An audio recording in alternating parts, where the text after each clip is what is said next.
Welcome back to Nevermore Podcast, where art meets in the dark. I'm Mike, and today we're diving deep into the twisted world of dark sin. I'm Dr. Sarah, joining you to dissect the lyrical genius and unsettling beauty of this fascinating band.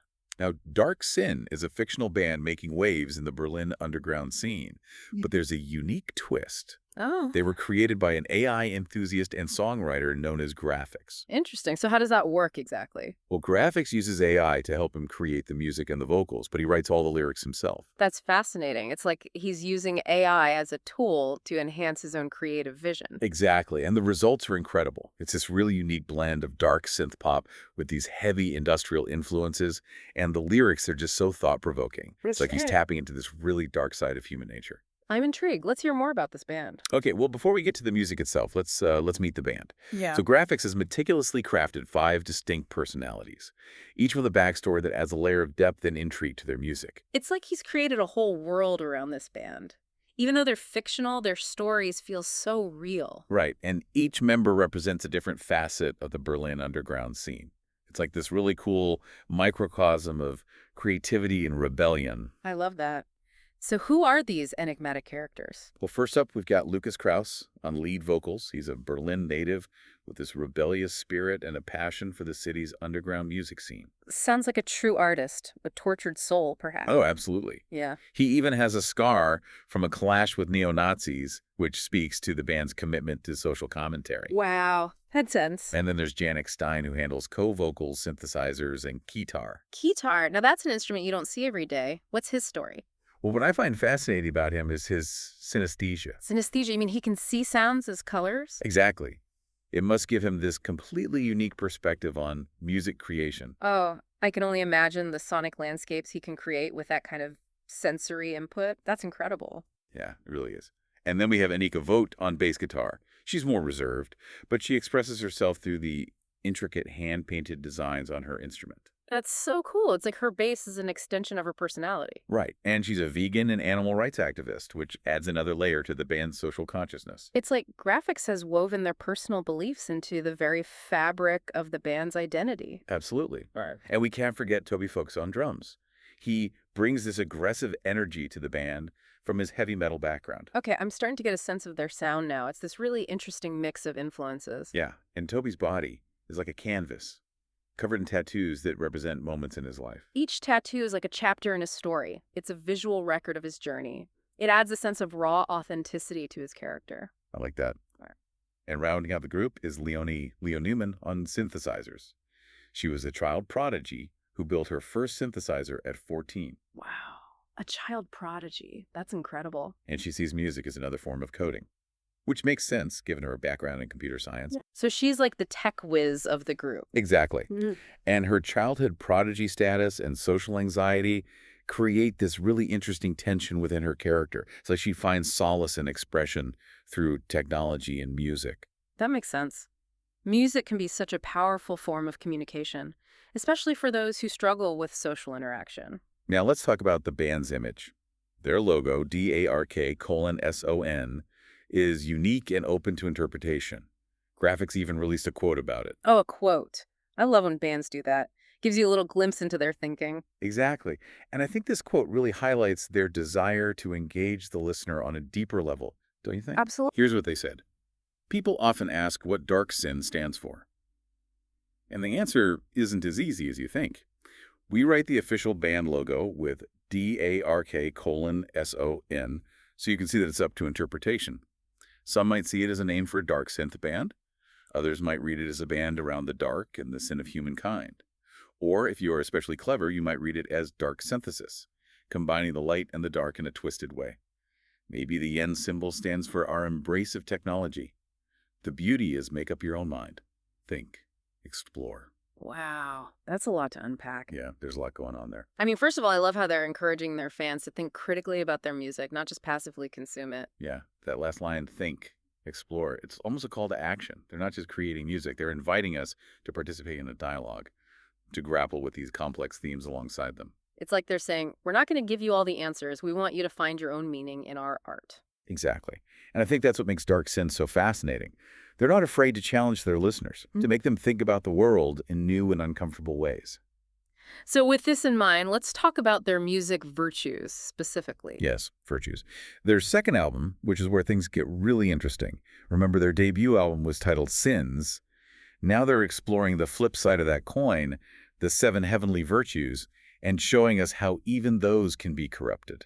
It's a brilliant concept for an album. It challenges our preconceived notions of good and evil, light and dark. Exactly. It's like they're saying that nothing is purely good or purely evil. It's all a matter of perspective. And how do they explore this concept musically? Musically, Virtues blends that dark synth pop we talked about with heavy industrial influences. It creates a sound that is both seductive and unsettling, perfectly reflecting the album's themes. Okay, I'm really starting to get a sense of their sound now. It's dark, it's intense, it's thought-provoking. Yeah, and it's not for the faint of heart. So for our deep dive today, which song are we focusing on? Well, today we're going to focus on one song from Virtues called Use Me, which tackles the virtue of charity. This song, through its lyrics, tells a dark and compelling story about the twisted nature of giving and receiving. I'm intrigued charity gone wrong. This should be interesting. Oh, it is. And it's a great example of how dark sin uses their music to explore the darker side of human nature. Okay, so let's jump right into the lyrics, starting with the first verse. It sets the stage for the dark and twisted narrative that unfolds throughout the song. Okay, so here we go. My body's a temple desecrated and defiled. Come on in, vultures, feast on what's been left behind. I am a resource, a tool, a vessel to be drained. Use me up, break me down, keep yourself sustained.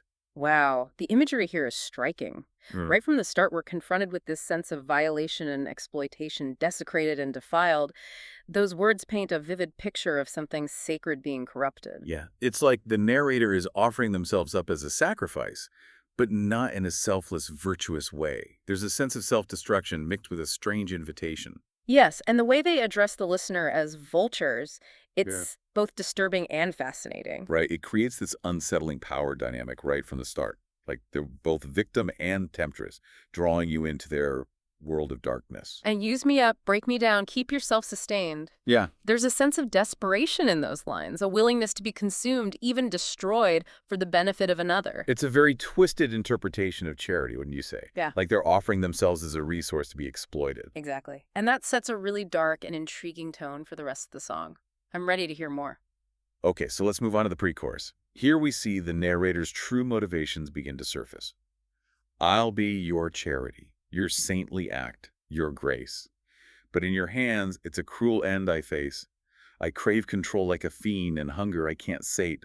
So use me, abuse me, it's all part of my fate. Oh, this is where things start to get really interesting. Right. We see this contradiction at the heart of the song. The narrator is offering charity, but they also acknowledge that it will lead to their own destruction. It's like they're saying, I want to be good, but I'm also drawn to darkness. Exactly. And those lines, I crave control like a fiend, a hunger I can't sate, it reveals the true nature of their charity. It's not about selfless giving, it's about manipulating the situation to fulfill their own twisted desires. Right. It's like they want to be in control, even if it means being hurt in the process. It's a really powerful insight into the complexities of human motivation.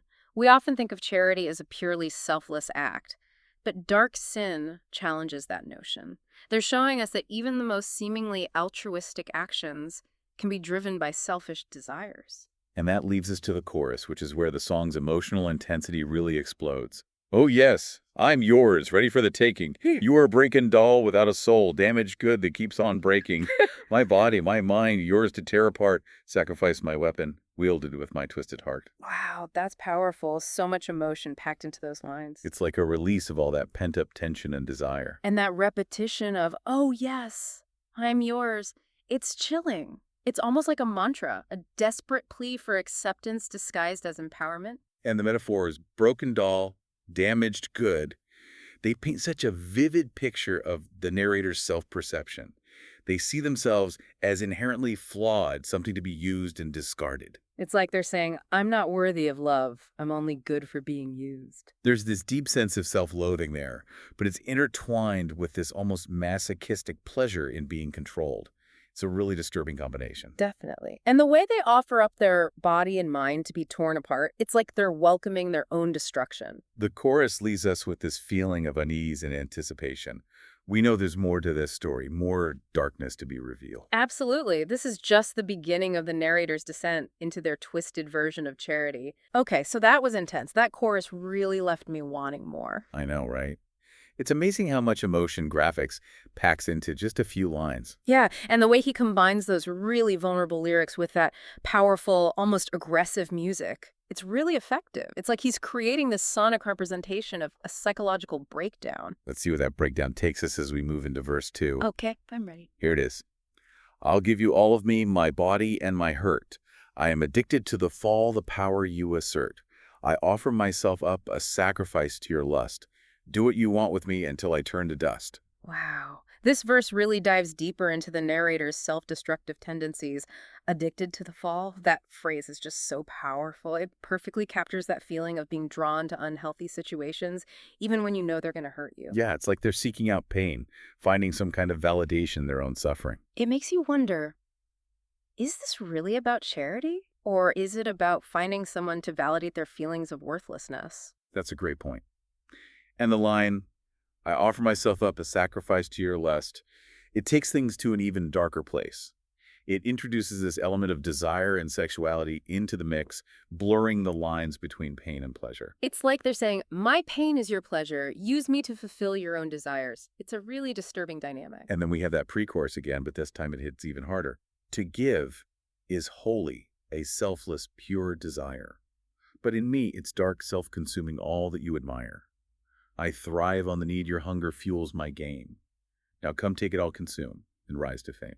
That pre-chorus really drives home the perversion of charity that's at the heart of this song. They acknowledge the pure ideal of giving, but admit that their own motives are anything but selfless. Right, so like they're saying, I know what true charity is, but I'm not capable of it. Yeah. And notice how they address the listener directly. All that you admire. Your hunger fuels my game. They're drawing you into their web, making you complicit in their self-destruction. It's a very manipulative tactic, making you feel both repulsed and strangely drawn to them. It's like watching a car crash in slow motion. You know it's going to be bad, but you can't look away. Exactly. And that brings us to the bridge, which is where things take a truly terrifying turn.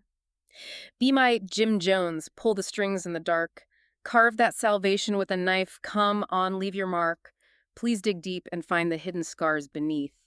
I'm the dealer, you're the addict begging for relief. Whoa! Okay, that Jim Jones reference is chilling. It immediately evokes images of cult leaders and blind faith and mass suicide. It takes the theme of control to a whole new level. Right. It's not just about being controlled anymore. It's about actively seeking out someone to dominate them, to lead them to their own destruction. Like they're saying, take away my free will, make me do things I wouldn't normally do. And the line, carve that salvation with a knife, it's so visceral, so violent. It suggests that they see pain and suffering as the only path to redemption. It's really disturbing. And it makes you question what kind of salvation they're even seeking. It's definitely not the traditional kind. It's a twisted, self-inflicted kind of salvation, born out of pain and manipulation. And then that line, I'm the dealer, you're the addict, begging for relief. It completely flips the power dynamic on its head. Right. Now they're the one in control, offering up their pain as a drug to the listener. It's a brilliant and unsettling way to make the listener complicit in this whole twisted game. The bridge is like a turning point in the song, both lyrically and emotionally. It takes us to a much darker, more unsettling place. And it sets us up for that final chorus, which now takes on a whole new meaning. Okay, let's hear it. Oh yes, I'm yours, ready for the taking. You're a broken doll without a soul, damaged good that keeps on breaking, my body, my mind, yours to tear apart. Sacrifice my weapon, wielded with my twisted heart. Knowing what we know now about the narrator's intentions, that chorus is even more disturbing. The repetition of, oh yes, I'm yours. It almost feels sinister now, like a surrender to something dark and dangerous. It's like they're welcoming their own destruction, seeing it as the only way to escape their pain. And those metaphors, broken doll, damaged good, they take on a new weight now. It's no longer just self-loathing. It's an invitation to be used and abused. The chorus feels like a climax of the song's emotional arc, leaving us on the edge of our seats wondering what the final resolution will be. Which is where that outro comes in, offering a chilling conclusion to this whole twisted tale. Let's hear it. The strings are cut, the game is over. You did a good job. You ate the emptiness inside. You're the monster now, so take it for a ride. Wow, you're the monster now. That line is a final, devastating blow. It suggests that the narrator has succeeded in their manipulation, that they've corrupted the listener and turned them into a reflection of themselves. It's a bleak ending, but it's definitely in line with the dark and cynical tone of the song. It leaves you with this lingering sense of unease, wondering who's really the victim in this whole twisted game. Graphics doesn't give us any easy answers. He forces us to confront the complexities of human nature, the blurred lines between good and evil, and the potential for corruption that exists within us all. I think that's what makes Use Me so powerful. It's not just a song, it's an experience. It's a journey into the darkest corners of the human psyche. And it speaks to the brilliance of Dark Sin as a project. They're not just creating music, they're creating a world that we can step into and explore, but at our own risk. It's incredible how graphics has managed to breathe life into these fictional characters. Each one feels so real, so complex, so human. And the way their individual stories and personalities are reflected in the music they create, it adds a whole other dimension to Dark Sin as a project. It's not just about the sound, it's about the people, the stories, the emotions that lie beneath the surface. It's like they're a real band, living and breathing and creating in this dark, synth-infused world that graphics has built for them. It makes you wonder if somewhere out there in the vast multiverse of music, a band like Dark Sin truly exists. I think that's the magic of fiction, isn't it? It allows us to explore possibilities, to imagine worlds that might be, and to connect with characters that feel so real, even if they exist only in our imaginations. Dark Sin is a perfect example of that. Oh, It's a fictional band, yes, but their music, their stories, their emotions, they all feel so incredibly real and powerful. And I think that's a testament to Graphic's creativity and vision. He's created something truly special with Dark Sin, a band that challenges our notions of what music can be and a world that we can all get lost in if we dare to venture into the darkness. Well said. Wow, what a journey, exploring Dark Sin. It's like peeling back the layers of a really complex and fascinating onion. There's so much more than just a fictional band with AI-generated music. It's the depth of their storytelling. That's what really sets them apart. Graphics has managed to create this world that feels both familiar and completely alien. Right, and it's populated by these characters that are so flawed and vulnerable and utterly compelling. And Virtues, as a concept album, it's just brilliant. Taking something that we think of as purely positive virtues and showing us their dark underbelly. It's like a reminder that even the best intentions can be twisted, and that morality is often a matter of perspective. Yeah, we often think of virtues as these fixed absolute ideals. Right. But Dark Sin challenges that notion. They show us how easily those virtues can be manipulated and how they can become tools for control and self-destruction. Like in Use Me, where charity becomes this weaponized form of self-harm. Exactly. It's unsettling. But it makes you think. It challenges you to question your own assumptions about good and evil. And it's not just the lyrics. The music itself plays such a crucial role in creating that unsettling atmosphere. Oh, absolutely. It's more than just a backdrop to the lyrics. It's an integral part of the storytelling. Right. The blend of dark synth pop and industrial elements, the distorted vocals, the pulsating rhythms, it all works together to create this sonic landscape that mirrors the emotional turmoil and moral ambiguity that's being explored in the lyrics. It's like the music is seeping into your subconscious, leaving you with this lingering sense of unease, even after the song is over. And we've only scratched the surface of Virtues today. Yeah. Focusing on Use Me.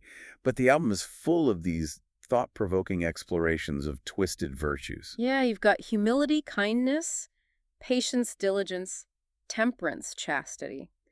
Each one dissected and distorted through Dark Sin's unique lens. It's like a dark carnival ride through the human psyche. Exactly. You're going to encounter moments of beauty, of vulnerability, of aggression, and everything in between. So as you listen, pay attention to the details, the lyrics, the music, the backstories of the band members. Everything is there for a reason. Right. Adding another layer to the overall narrative. Think about how those themes resonate with your own understanding of human nature. Ask yourself, what does it mean to be virtuous in a world where the lines between good and evil are constantly shifting? Right, because there are no easy answers. Dark Sin is all about embracing the questions, the complexities, the darkness that exists within us all. And if you enjoyed our deep dive into Dark Sin, we encourage you to support the artist by checking out their music online. You can find them on all the major streaming platforms. And be sure to let us know your thoughts on Virtues. We'd love to hear what resonated with you, what challenged you, and what questions you're left with. Because that's what great art does. It makes us think, it makes us feel, and it stays with us long after the experience is over. So keep exploring, keep questioning, and keep seeking art in the dark. Until next time on Nevermore Podcast. where art meets in the dark.